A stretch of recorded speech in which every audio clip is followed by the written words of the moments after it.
Assalamu alaikum students, I am Mrs. Mazera, your Pakistan studies teacher.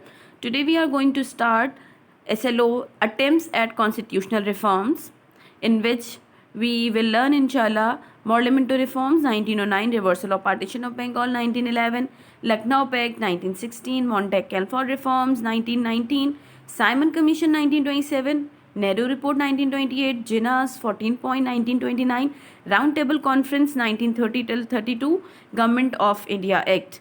Today we are going to learn the first topic, Parliamentary reforms 1909. Parliamentary reforms. Parliamentary reforms was the popular name to given the 1909 Indian Council Act.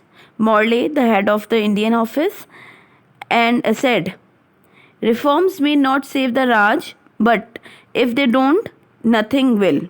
The idea was to create more of partnership with moderate Indians. What is the background of parliamentary reforms? Parliamentary reforms are the constitutional reforms. Constitution are the rules which through which we can run the country. So British brought some reforms, some changes in the constitution of India to stable the political condition of the subcontinent.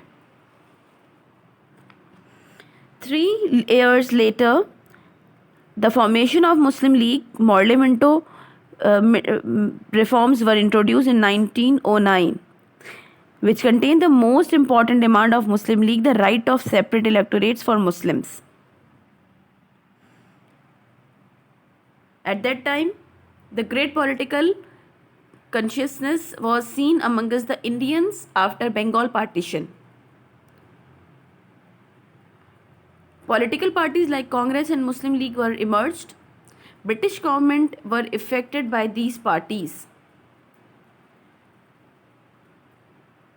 As you know, the Swadeshi movement was started, the British goods were banned, and the political condition of subcontinent were not in the hand of British. So they realized to introduce new constitutional reforms to satisfy the Indians. Viceroy of India, Lord Minto, and Secretary of India, John Morley, prepared the draft for the introduction of constitutional reforms. They worked together to draw up a series of reforms which were passed by British Parliament in 1909 as the Indian Council Act. These reforms were passed by the British Parliament. These reforms are usually referred as Parliamentary reforms. Main terms of the reforms. The Imperial Legislative Council was expanded from 16 members to 60 members. Number of members in Legislative Council were increased. Then the members of the Provincial Council in larger provinces increased to 50 members. The members of the Provincial Council in smaller provinces increased to 30 members. The local bodies, trade unions, universities were allowed to elect their members. The Indians were included in the councils. The authority and of the council were enlarged or enhanced. The right of the separate electorate was given to the Muslims. Now, reaction of Congress and Muslim League.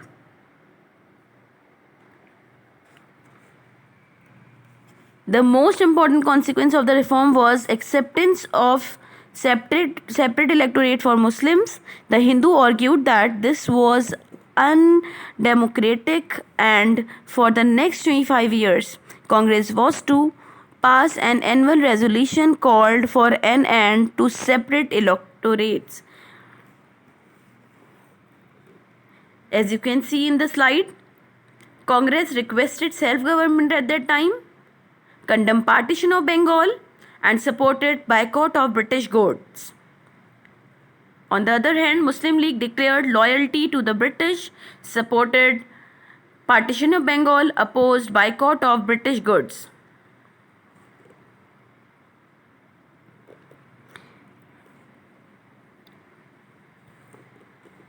Now, task to do.